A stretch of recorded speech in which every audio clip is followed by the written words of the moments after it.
మాట్లాడటం చాలా సంతోషంగా ఉంది. Back field of the mind episode 2. ఈ రోజు నేను మాట్లాడబోయే విషయం గురించి నిన్న కాక మొన్న కాక ఆ ముందు రోజే దేవుడు నాతో మాట్లాడడం జరిగింది. వాటన్నిటిని నేను ఒక బుక్ లో నోట్ చేసి పెట్టుకున్నాను. ప్రతిసారిలానే ఈసారి వీడియోలో ఏ ఎగ్జాంపుల్ కోట్ చేద్దామా అని ఆలోచిస్తా ఉన్నానా, అంతలోపే దేవుడు రంగంలోకి దిగాడు. ఈ 2 రోజుల్లో ఒక పెద్ద పరీక్ష పెట్టేశాడు. రాసుకున్న థియరీ అంతా ప్రాక్టికల్ గా చేయడం ఎలా అనేది చూపించాడు. మనలో చాలా మంది మానసిక యుద్ధ భూమిలోకి అడుగు పెట్టక మునిపే అమ్మో ఇది నేను చేయలేను, ఇది నా వల్ల కాదు అంటూ ప్రారంభంలోనే అపజయాన్ని ప్రకటించుకుంటా ఉంది. అయితే మీరు మర్చిపోతున్న విషయం ఏంటంటే యుద్ధ భూమిలో ఉండేది మీరే, కానీ యుద్ధం చేసేది మాత్రం మీరు కాదు. మీ పక్షాన యుద్ధం చేయడానికి ఒకళ్ళు ఉన్నారు.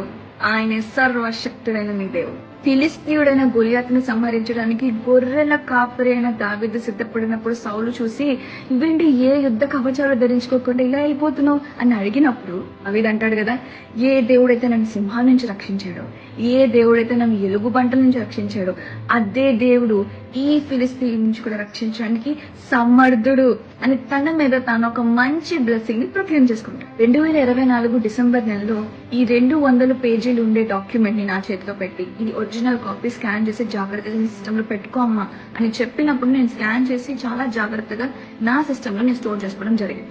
మొన్నటి దినాన నా అధికారి ఆ డాక్యుమెంట్ అడిగినప్పుడు నా సిస్టమ్ అంతా వెతికాను, ఎక్కడా డాక్యుమెంట్ నాకు కనిపించింది. 2 years of my government service లో నేను ఎప్పుడూ అంత బాధపడలేదు, ఎందుకంటే ఆ డాక్యుమెంట్ కు ఉండే వాల్యూ అలాంటి. అసలైన battle field of the mind నాకు అప్పుడు స్టార్ట్ అయింది. ఇంటికి వచ్చి ప్రభా నాకేంటి శోధన అని దేవుడు అడిగినప్పుడు, నిన్నటి దినాన్ని నేను తిరిగి నేర్పించాను కదా, ప్రాక్టికల్ గా దాన్ని అప్లై చేయి అని దేవుడు నాతో మాట్లాడుతాను ఉన్నాడు. ప్రార్థన చేసుకుని వెంటనే నా మీద నేనే బ్లెస్సింగ్స్ ప్రొక్లెయిమ్ చేసుకున్నాను. ఏ దేవుడైతే నన్ను ఎంత దూరం తీసుకొచ్చాడు, ఏ దేవుడైతే నాకు ఉద్యోగాన్ని ఇచ్చాడు, అదే దేవుడు నేను ఈ సమస్య నుంచి బయట తీసుకొచ్చాను. నేను ప్రొక్లమేషన్ చేసుకున్నాను. Guess what happen?